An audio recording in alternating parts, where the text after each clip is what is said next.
katika Kristo Yesu ili tusaidie kuendelea mbele. Nisikilize. Ninaposema itusaidie kuendelea mbele kwenye maisha, haimaanishi kana kwamba ulikuwa uendi mbele. Tunaelewana sawa sawa? Kuendelea mbele maana yake hivi, kama ulikuwa unatembea na miguu na umeshika ile njia unaelekea hivi, mtu akatokea yuko na gari akasema naomba nikupe lift ili twende unakoelekea, maana na mimi naelekea huko. Anakuwa amekubadilishia uelekeo ama amekuongeza speed ya kwenda mbele zaidi? Amekuongezea nini? Speed ya kwenda mbele zaidi. Ila hapa mnaposoma Kiswahili cha Tanzania ni kigumu. Nimesikia mnavyokisoma. Twende mbele kidogo. Kuna mstari ambao tuliusoma jana, ambao tulisoma ni Waebrania ngapi? 11. Waebrania 11:11 inasemaje?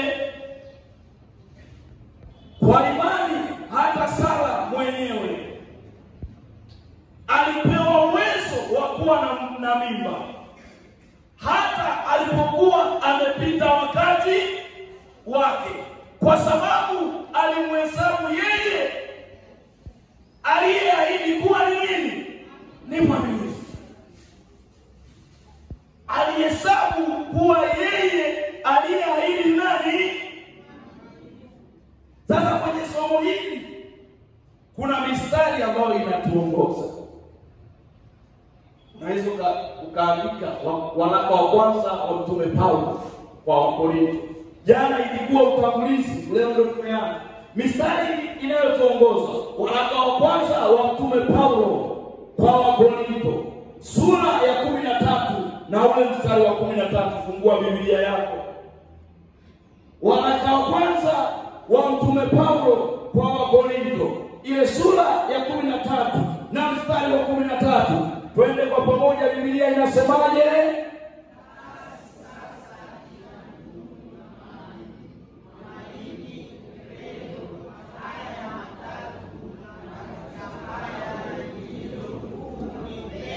Sasa sikiliza kwa makini. Maandiko yanasema, basi sasa inadumu imani, tumaini, alafu inafuata nini? Somo letu na kichwa kinachosema nguvu ya nini? Katika mstari huu tumeona maandiko yameonyesha vitu vingapi? Vitatu. Ambao maandiko yanasema basi sasa inadumu. Ya kwanza nini? Imani. Inafuata nini? Matumaini. Inafuata nini?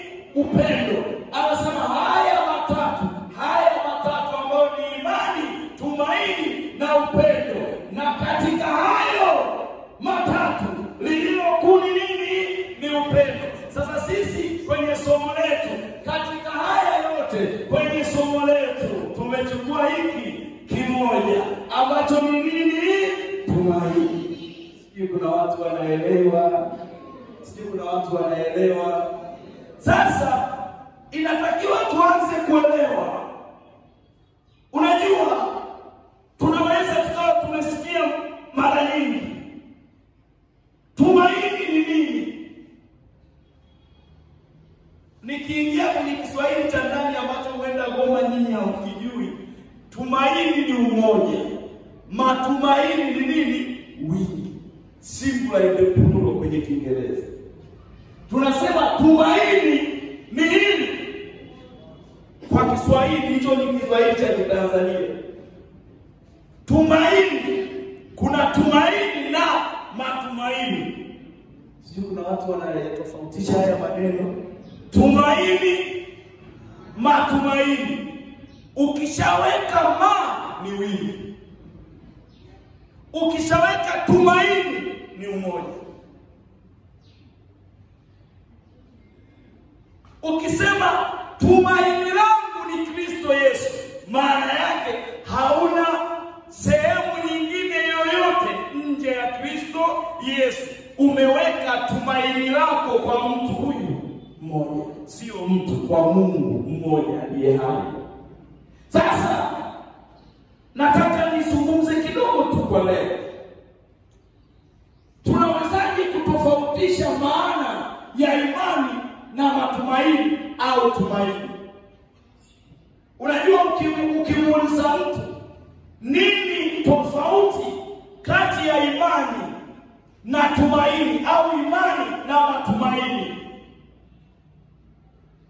ukitaja neno imani kwenye Biblia, moja kwa moja watu wanakimbilia kwenye eneo moja tu. Waebrania sura ya 11 na ule mstari wa kwanza. Basi imani ni kuwa na hakika juu ya mambo yatarajiwayo, ni bayana ya mambo yasiyoonekana. Yaani ukishataja imani, ngoja nishuke labda ndo mtaniona mimi ni mweusi. Ukishataja imani,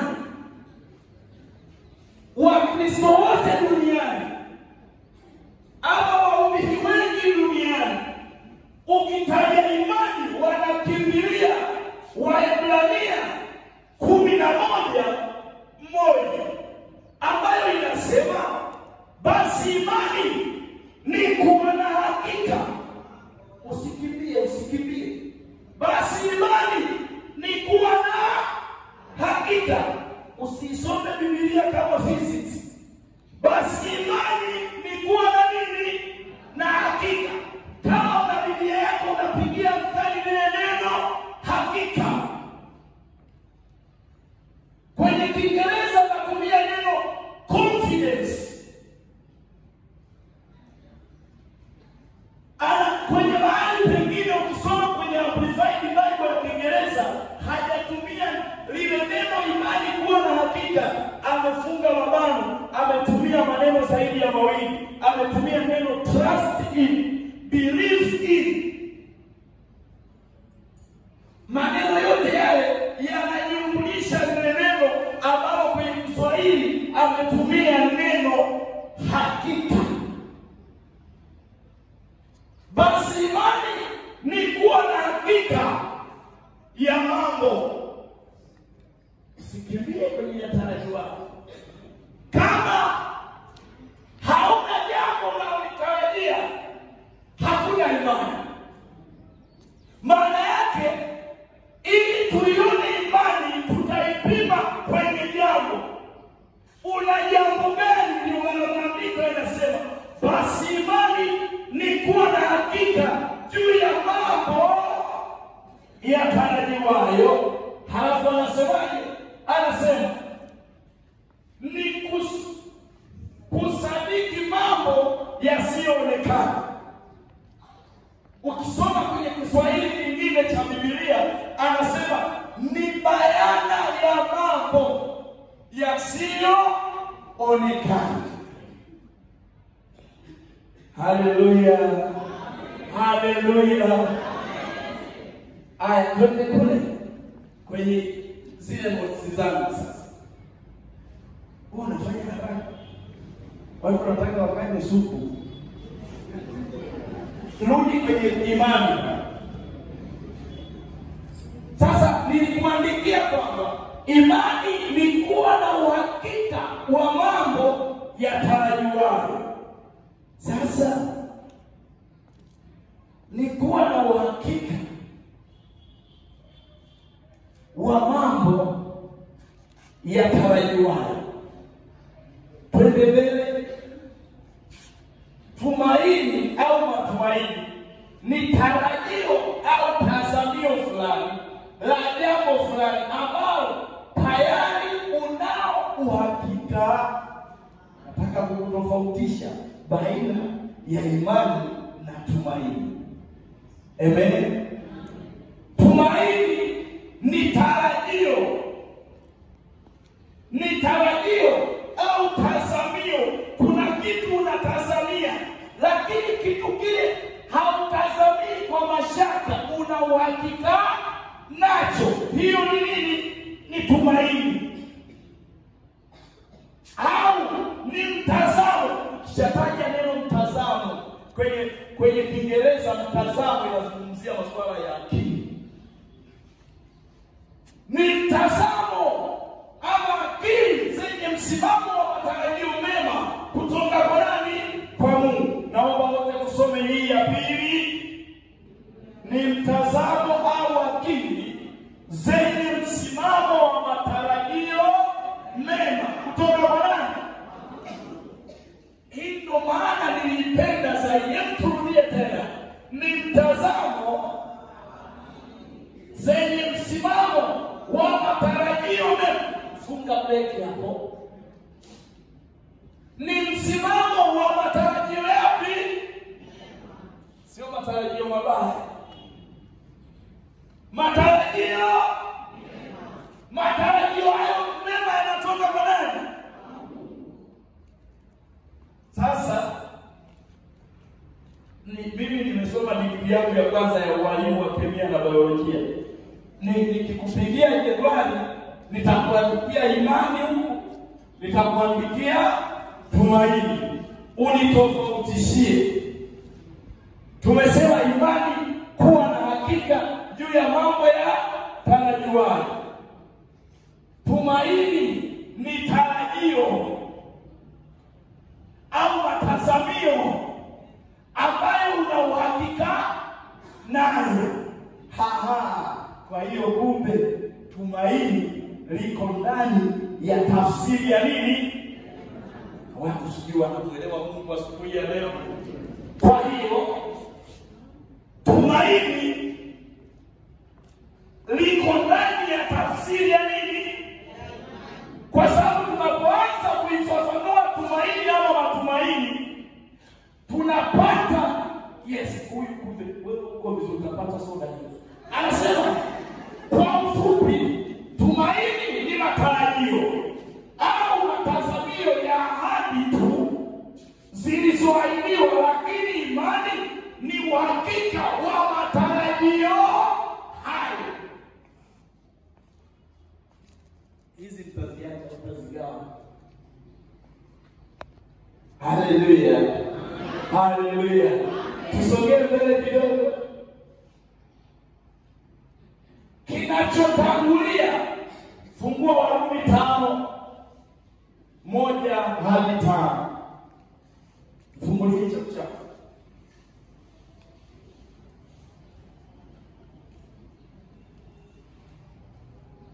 Umeshafungua? Mnaiona hiyo Warumi 5. Basi tukiisha kuhesabiwa haki itokayo katika nini? Kwa hiyo kinachoanza ni nini? Basi tukiisha kuhesabiwa haki itokayo katika nini? Na muwe na amani kwa Mungu kwa njia ya Bwana wetu Yesu Kristo. Mstari wa 2. Usisahau mstari wa kwanza. Kisha kuhesabiwa haki itokayo katika nini? Imani. Anasema ambaye kwa yeye tumempata kwa njia ya imani kuifikia neema hii ambayo mnasimama ndani yake na kufurahi katika tumaini. Kufurahi katika nini?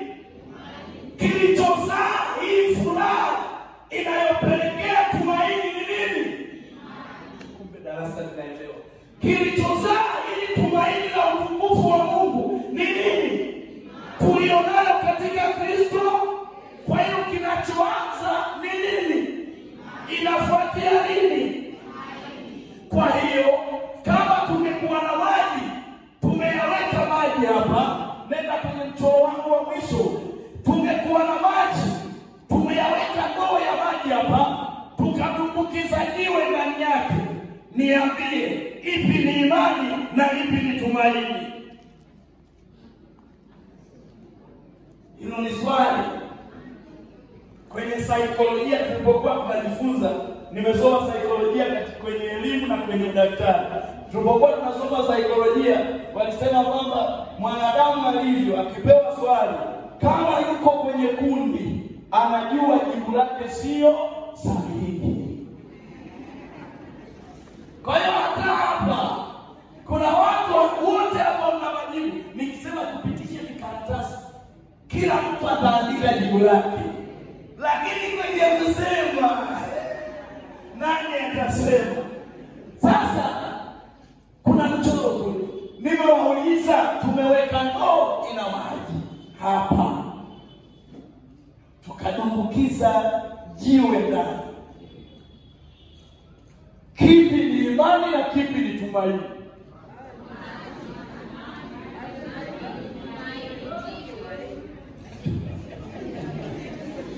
Sasa kuna watu wamesema maji, tumaini, jiwe. Hapo sijaelewa. Mchoro mwisho kabisa, kuna michoro. Nataka nimalizie. Kama wewe tuturudi hapo kwenye makundi ya watu. Sasa kwenye jamii yetu tulionayo, tuna makundi ya watu mbalimbali. Sawa? Hata hapa tulipo. Nazungumza hili na uhakika kabisa. Jana niliwaambia kwamba miongoni mwa changamoto tulionayo kwenye dunia ya sasa ni watu kukosa nini? Matumaini. Tunaelewana sawa? Popote pale utakapoenda, watu kukosa nini? Matumaini. Ukiangalia makundi ya watu tulionao, kuna watu hawana matumaini kabisa. Yaani kuna watu wao hawana nini? Tumaini kabisa. Kuna watu wamepoteza matumaini. Ukikuta mtu anasema nimepoteza, maana yake alikuwa nacho. Tunaelewana sawa? Makundi haya niliyoyaainisha hata hapa yapo. Kuna watu ambao hawana tumaini kabisa. Kuna watu ambao walikuwa na matumaini ila wamepoteza nini? Matumaini. Namba 3, kuna kundi la watu. Kuna watu ambao wana matumaini kidogo. Kundi la 4, kuna watu wamejaa. Ukisoma kwenye Biblia ile Warumi 5 pale, ukisoma pia Warumi 4:18, nafikiri utazikuta hizo mistari kwenye notes. Amezungumzia neno overflowing of hope. Yaani maana yake kujaa nini? Tumaini. Kuna watu ambao wamejaa nini? Matumaini. Kwa hiyo tuna makundi hayo 4. Hata hapa tulipo tuna makundi mangapi? 4. Kuna ambao hawana tumaini kabisa. Kuna ambao walikuwa na matumaini ila wamepoteza matumaini. Ukikuta umepoteza matumaini, maana yake kuna kitu ambacho kilitokea kikapelekea wao kupoteza nini? Matumaini. Halafu kundi la 3, kuna watu ambao wana matumaini kidogo. Halafu kuna watu ambao wana overflowing of hope. Wamejaa matumaini. Haleluya. Haleluya. Lakini sasa inategemeana, ndio kipengele kinachofuata. Inategemeana umeweka tumaini lako wapi. Tena hili ni kundi la watu. Hapa tulipo kuna watu ambao, kuna watu wameweka matumaini yao kwa Mungu aliye hai, Kristo Yesu. Nafikiri ndio wengi walioko hapa.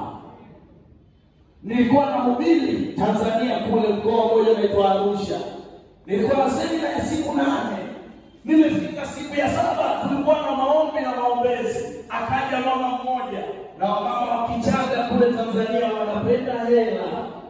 Wanapenda hela. Yule anawafahamu Wachaga, anawajua.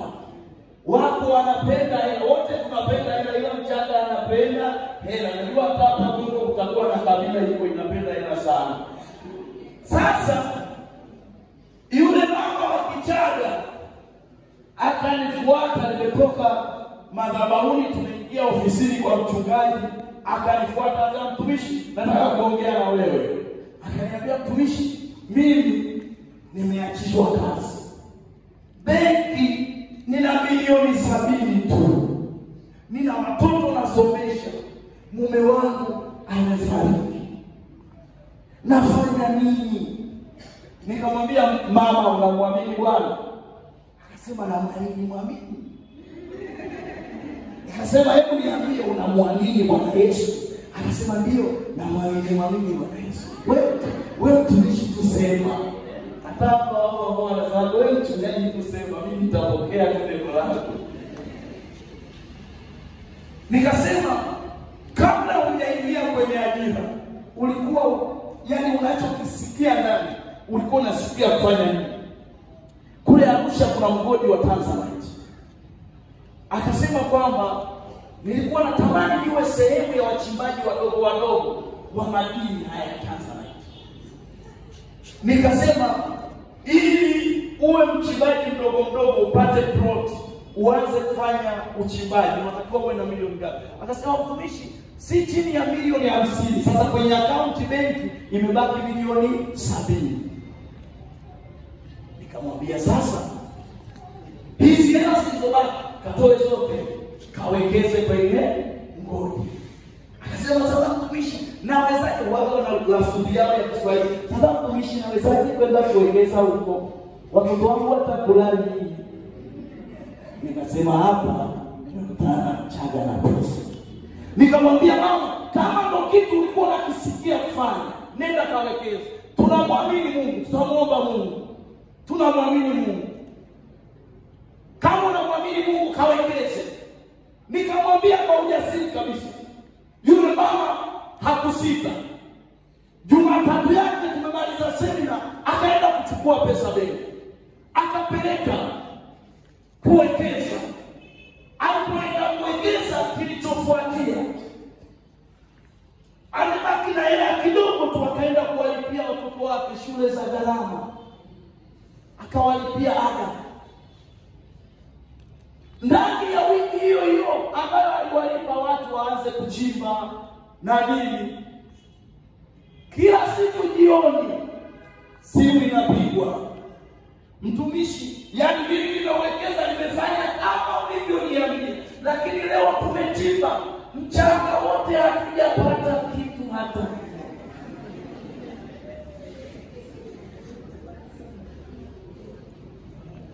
Nikasema, mama, endelea kumwamini Mungu. Akabadilika, akasema, mtumishi, mimi sasa hivi simwamini tena Mungu, na kuamini wewe utakachosema. Sasa kazi ikabaki kwangu, kwamba Mungu, sasa hapa nimekipata, ninafanyeje? Amechukua hela yote, amewekeza, na mimi kweli nilisikia ndani yangu kumshauri hivyo. Kwa hiyo nikaanza, kipindi hicho nilikuwa nasoma shahada yangu ya kwanza, degree yangu ya kwanza, niko chuo kikuu cha Dodoma. Nikaanza kumuomba Mungu, namwambia Mungu, usimwache huyu mama. Najua huyu mama huko atakuomba haombi. Nakwambia kila ikifika jioni saa 2 anajua hapa mtumishi atakuwa katoka kwenye ibada, simu inaita, mtumishi, tumechimba, hatujapata kitu. Wiki ya pili anapiga simu kila siku, hana hela. Umemwambia akawekeze, na umemwambia kwamba Mungu wetu ni mwaminifu, kama vile ambavyo Sara aliendelea kusubiri, akiamini aliyeahidi ni nini? Ni mwaminifu. Sasa na yule mama haamini kuwa Mungu aliyeahidi ni mwaminifu, ila anaamini mtumishi alichoniambia ni nini? Ni mwaminifu.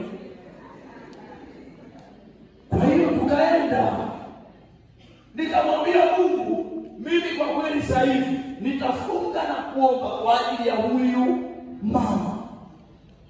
Ikapita mwezi wa kwanza, mwezi wa pili, hajaona chochote. Mwezi wa tatu hajaona chochote. Akasema hivi, mtumishi, mimi hapa naona yani tutakuwa nimeliwa. Yani huku mimi ndani nasema, hapa huyu mama atakuwa ananiombea maombi gani? Sasa siku moja akanipigia simu, akasema, mtumishi, mimi naomba tu maombi yako yameshindikana. acha nichukue mchanga niendelee Dar es Salaam kwa Mwamposa.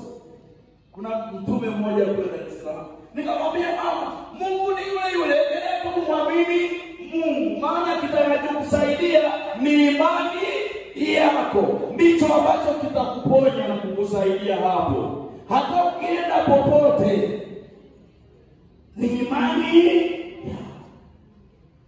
Nikamwambia mama, endelea tu. Endelea. Nikaanza kupigia na mifano kwenye Biblia, tena namtia moyo.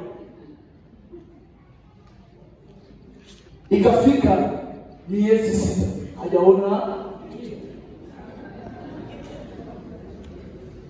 Neema ya Mungu siku moja, tena nilikuwa niko darasani na malizia digrii yangu ya kwanza, akatuma message. Baada ananipigia usiku mchana na kutuma zile message, akasema, mtumishi, Mungu wako ni mkubwa. Yaani nilishtuka nikasema, hii ngoma itakuwa imetiki kweli ama imekuwaje? Nikatoka kapigia simu, mama, kuna nini? Nipate habari njema ili angalau na mimi kile kibano niondokane nacho. Maana huyu mama sasa hivi hambani Mungu tena, anambana nani? Kwa hiyo nimetoka, akasema mtumishi, kuna mchanga tumeenda kupima, tumepata jiwe kubwa sana. Yaani kwanza nikafanyaje? Nikapumua. Nimetua nini? Nikamwambia mama, cha kufanya, kauze hilo jiwe. Chukua sehemu ya 10, peleka sehemu unayo sana, katoe nini? Sadaka. Akasema mtumishi, kama utaweza wikendi uje na nyumbani kabisa.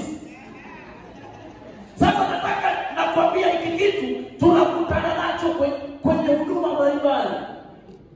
Huyu mama alipungukiwa na matumaini, maana matumaini yanakuwa ni matarajio ya kitu kinachokuja baadaye, sio kitu cha sasa hivi. Kwa hiyo yule mama, pamoja na kuwa hata na imani kidogo, lakini alikosa nini? Matumaini. Matarajio, alikosa uhakika wa kile anachokitarajia baadaye. Tunaelewana sasa? Tunaelewana sasa? Nisikilize kwa makini mpendwa. Yawezekana upo kwenye mkutano huu, upo kwenye semina hii. Hili somo ambalo linafundisha ni sehemu yako. Kwenye dunia tulio nayo, watu wengi sana wamekosa kabisa matumaini. Sio tu hapa Goma, hata maeneo mengine huko duniani watu wamekosa nini? Matumaini.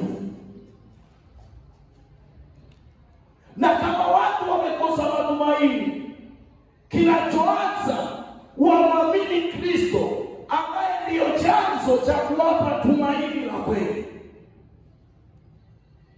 Haleluya. Haleluya. Ukisoma kwenye Wafalme wa kwanza ile sura ya 19, maandiko yanasema, naenda kumalizia. Maandiko yanasema hivi kwenye Wafalme wa kwanza na ile sura ya 19, neno la Mungu linasema, Elia alikuwa anatembea, anataka kukimbia kifo. Alipokuwa anataka kukimbia kifo, maandiko yanasema akafika jangwani. Alipofika jangwani, neno la Mungu linasema pale jangwani pale, Elia akakaa kwenye mletemu namna hii. Amekaa chini ya mletemu, yuko jangwani. Hakuna maji, hakuna chakula. Unaelewa maana ya jangwa wewe? Jangwani maana yake hakuna maji, hakuna nini? Chakula. Elia amechoka, yuko jangwani, haoni matumaini tena.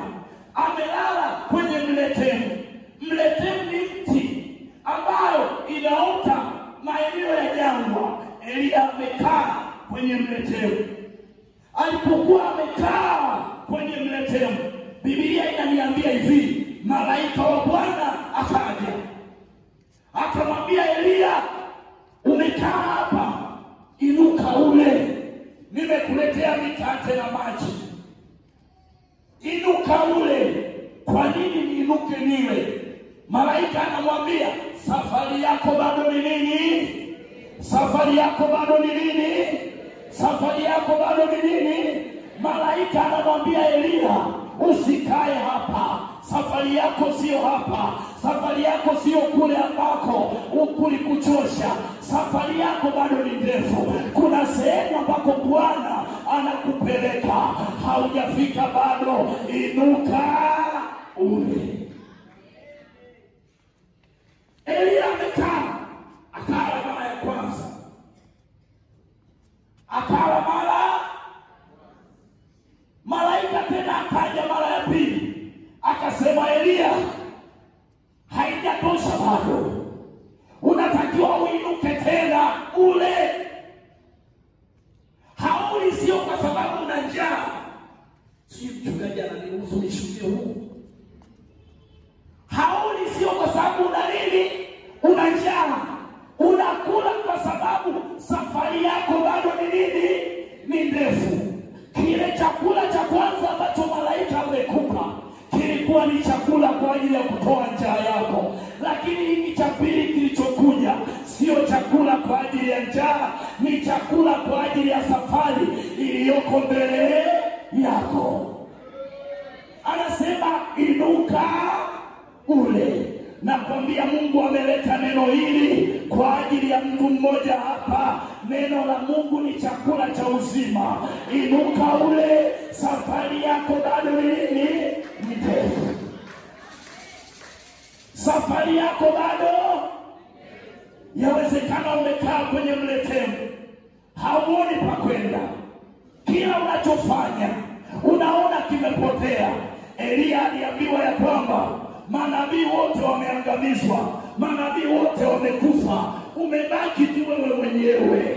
Na wewe ukikaa hapa, kesho utafanyeje? Utakufa. Kuna kasi moja tu Elia akataka kukimbia.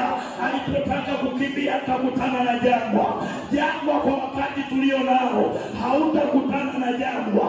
Jangwa ni changamoto kwenye maisha yako, ni magonjwa kwenye maisha yako, ni changamoto ya uchumi kwenye maisha yako, ni changamoto ya ndoa kwenye maisha yako. Hilo ndilo jangwa. Inuka ule, kwa maana safari yako bado safari yako ni ndefu. Bwana ameleta chakula, ameleta neno kwa ajili yako. Anajua unakoelekea. Safari yako bado ni ndefu. Safari yako bado ni ndefu. Usije ukafia jangwani. Chakula kimekuja. Kazi ni kukiangalia chakula na kula. Kazi ni kutazama maji na kunywa, kwa sababu safari yako bado ni nini? Safari yako bado ni ndefu. Simama kwa miguu yako. Safari yako bado ni ndefu. Kuna watu ambao walikuwa na matumaini, lakini leo hii hawana tena matumaini. Nilienda kuhubiri maeneo fulani. Nimefika kwenye lile eneo, nikawa nahubiri. Somo moja nasema nguvu itendayo kazi ndani yetu, kutoka kwenye kile kitabu cha Waefeso sura ya 3 na mstari wa 20. Nikawa nahubiri. Maandiko yanasema, basi atukuzwe yeye awezaye kufanya zaidi ya vile tunavyofikiri, wala zaidi ya vile tunavyoomba, kwa kadiri. Nikawaambia nataka nirudi Tanzania. Wakasema unarudi kufanya nini? Nikasema Mungu kukuweka eneo fulani hajakuweka kwa bahati mbaya. Alikuwa na nini? Na kusudi. Wakasema Tanzania unaenda kufanya nini? Ajira ni ngumu, changamoto ni nyingi, unaweza kufanya nini? Nikawaambia Mungu ambaye aliniruhusu kuzaliwa Tanzania anajua ninaenda kufanya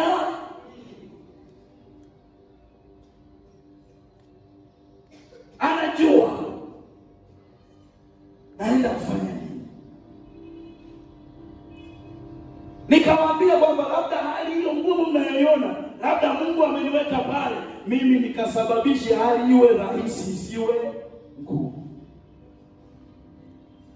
Kuna watu wamechoka, kuna watu wamekata tamaa. Nikwambie mpendwa, Mungu kukuweka hapa hajakuweka kwa bahati mbaya. Ana kusudi. Ana nini? Ana kusudi. Ana kusudi. Ana kusudi kabisa.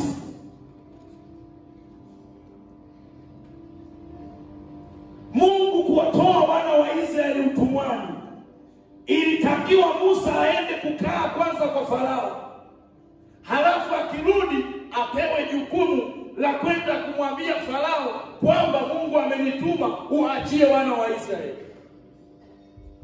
Unafikiri ni jambo la kawaida hilo? Ulikuwa ni maandalizi ya Mungu kuwatoa utumwani wana wa Israeli. Mama yake Musa amemzaa Musa kwenye mazingira ambayo hatakiwi kuonekana mtoto wa kiume. Mama yake akasema, sasa nitafanyaje, sitaki hiki kitoto kiuawe. Akakichukua kimusa kidogo akakiweka kwenye tenga, akaenda kukiweka kwenye mto wa maji, kikaelea. Bahati nzuri kile kitenga wakakiona wafanyakazi wa Farao, wakachukua kile kitenga, wanasema kile kitenga kinakuja kinaelea, kumbe ndani ya kitenga kuna kinani? Kimusa. Wakakachukua wakaenda wakakalea. Kamusa kakakua. Siku moja Kamusa na kako sasa kanataka karudi kwao. Mungu anakutana na Mungu, anasema, Musa, ukamwambie Farao kule ulikokulia kule, kamwambie Mungu wa Israeli amenituma watoe wana wa Israeli, waruhusu waende Kanaani, katoto ambako kamelelewa kwenye mfumo wa kifalme wa Farao. Halafu leo hii ndo kanamwambia Farao Mungu amenituma waruhusu wana wa Israeli waende. Waruhusu wana wa Israeli waende. Waruhusu wana wa Israeli waende. Wamekaa utumwani kwa muda mrefu. Mungu aliandaa muujiza huo. Wewe unaelewa muujiza ambao Mungu aliwaandalia wana wa Israeli? Ilitangazwa Waebrania wote wauliwe kule Misri. Wafe Waebrania wote. Wazalishaji wanasema, wanawaambia viongozi kwamba wanawake wa Kiebrania ni mahodari, tukitaka kuwazalisha tunakuta wameshazaa. Mungu anaandaa muujiza wa kuwatoa wana wa Israeli wapi? Misri. Wa kuwatoa wana wa Israeli Misri.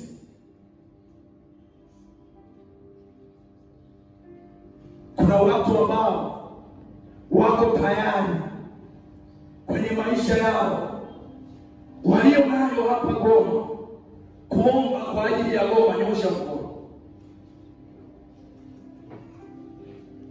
Kuna watu wako tayari kuomba kwa ajili ya Goma na Kongo kwa ujumla. Kuna watu wako tayari. Kuna watu wako tayari. Na wapa maelekezo. Niliamka leo saa 6 usiku. Nilikuwa naomba.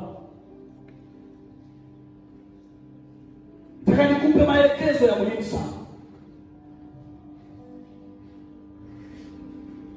Ukisoma kwenye Isaya 62, anasema nimeweka walinzi juu ya kuta zako Yerusalemu.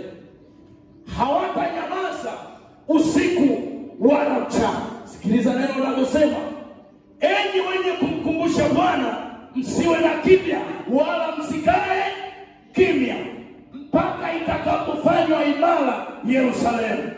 Nimeweka walinzi juu ya mipaka yako Kongo, hawatanyamaza usiku wala mchana. Enyi wenye kumkumbusha Bwana, msiwe na kimya, msiwe na kimya, msiwe na kimya, msiwe na kimya. Waombaji wamekuwa kimya, waombaji wamewafuata wanasiasa, wamekuwa kimya, wamekuwa kimya. Wanatakiwa kuomba, waitengeneze na kuizaa goma mpya kwenye maombi, goma mpya kwenye maombi, Kongo mpya kwenye maombi. Wale ambao watasema tutalia asubuhi, tutalia mchana, tutalia usiku, tutamwambia Bwana, hii sio goma tunayoitaka.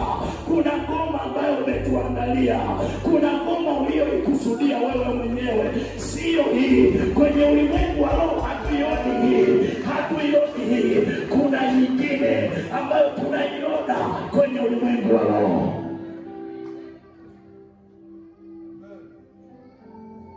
Hakuna kitu kinatokea kwenye ulimwengu wa mwili kama kijaanza kwenye ulimwengu wa roho. Hata uumbaji wetu ulianza kwanza rohoni. Mwanzo 1:26 hadi 28 aliumba utu wetu wa ndani, roho zetu. Mwanzo 2:7 anaumba mwili ambao uliumbwa kwa matirio ya dunia, kwa mavumbi ya ardhi, akapulizia pumzi ya uhai, mtu akawa nafsi hai. Ninakueleza haya uelewe ya kwamba hakuna mabadiliko yoyote. There is no any changes without change spiritual. Hakuna mabadiliko ya jambo lolote bila kulibadili rohoni. Kama unataka kuibadili ndoa yako, anza kuibadili rohoni, kwamba Mungu nataka iwe hivi. Jana nilikuwa naongea na kijana mmoja, nikamwambia nilipookoka na Mungu akaniita kumtumikia, aliniambia maelekezo ambayo mimi ninayo. Niliitwa nikiwa mdogo sana, miaka 10 iliyopita. Nimehubiri mikoa takriban yote ya Tanzania, nimehubiri mpaka Asia. Lakini miongoni mwa kitu ambacho Mungu aliniambia, alisema kuna picha ya familia yako ninakupa wewe, ifyatue kwenye maombi. Baba yangu alikuwa akifanya biashara.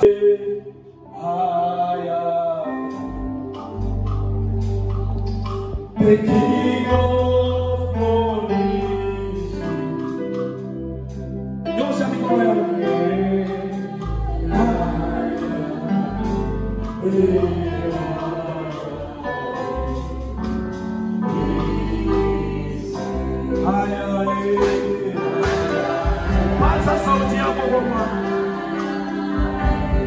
The King of Glory is here. Father, utukufu yuko hapa.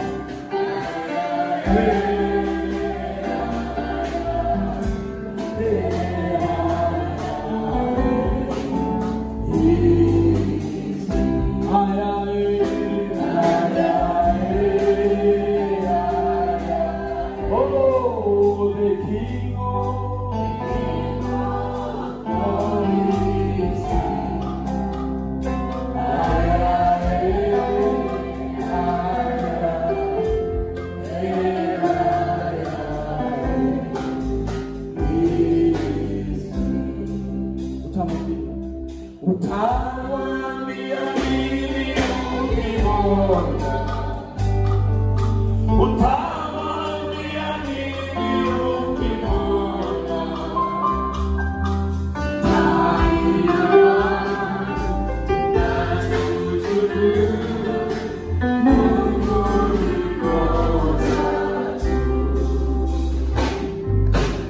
Utawambia nini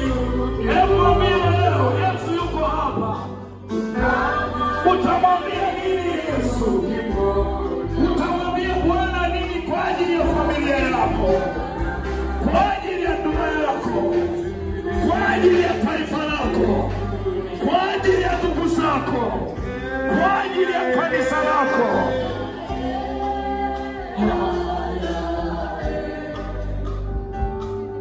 The King of Glory is here.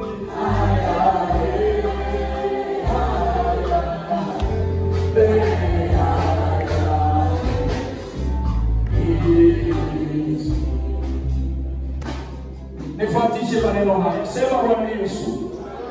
Bwana Yesu, nimesikia neno lako. Neno lako. Neno lako. Neno lako.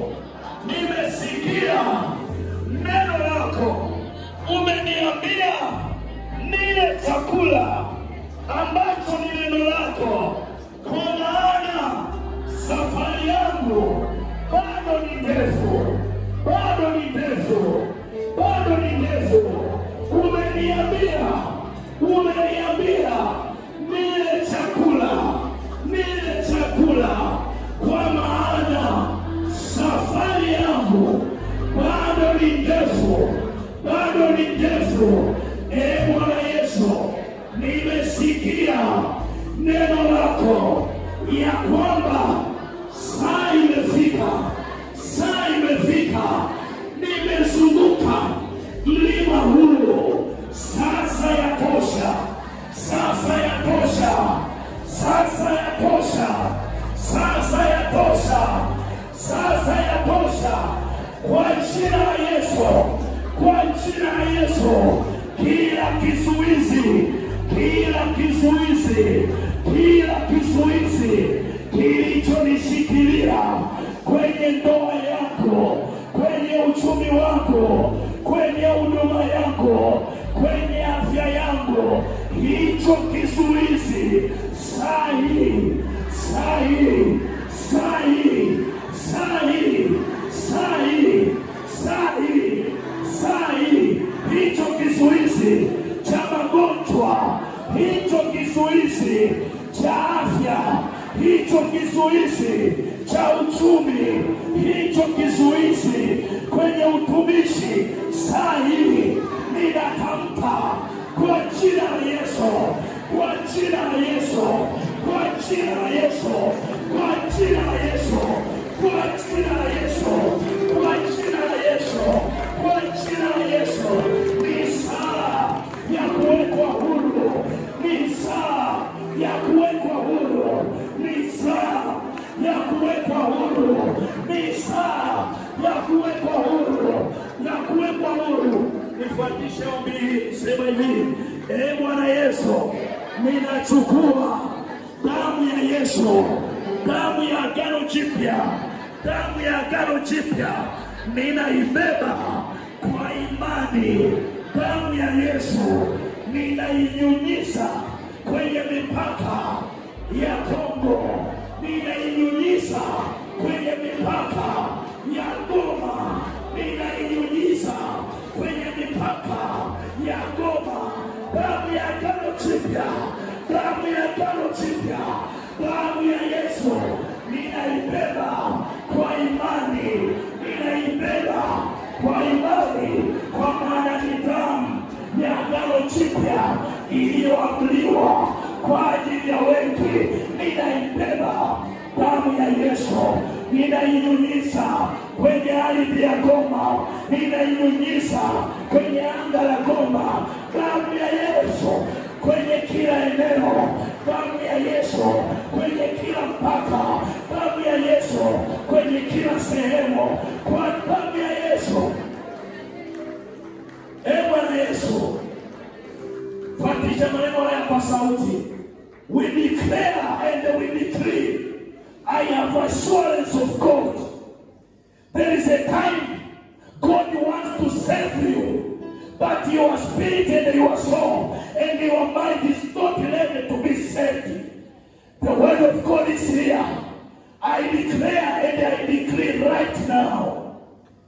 Neema ya Bwana iko hapa. Neema ya Bwana iko hapa. Iko hapa. Sema Bwana Yesu. Bwana Yesu.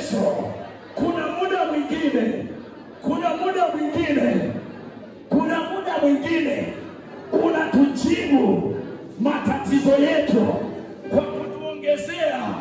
kwa kutuongezea neema yako saa hii na majira kama haya. Tunaombea kanisa la Pagoma, kanisa la DRC, tunaliombea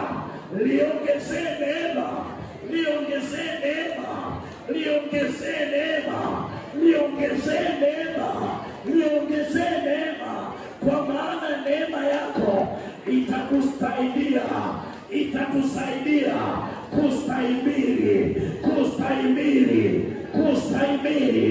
Wape kustahimili watu wote kwenye ardhi ya Goma, wale waliochoka, hata ibada hawachi, hata neno hawasomi, hata kuomba hawaombi. Wape nguvu mpya. Kuna watu wako mahali hapa walikuwa wamechoka,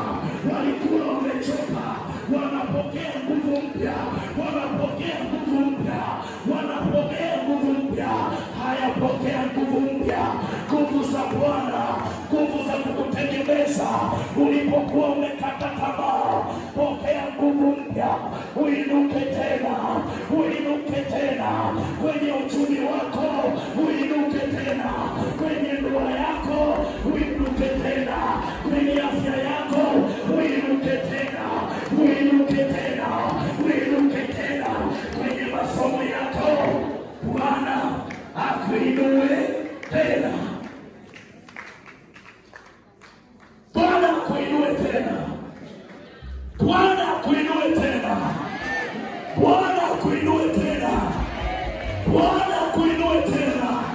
Kwa jina la Yesu, kila kilichokuzuia kuanzia saa hii tunakifuta kwenye ulimwengu wa roho kwa jina la Yesu na kwa damu ya Yesu, kwa jina la Yesu na kwa damu ya Yesu.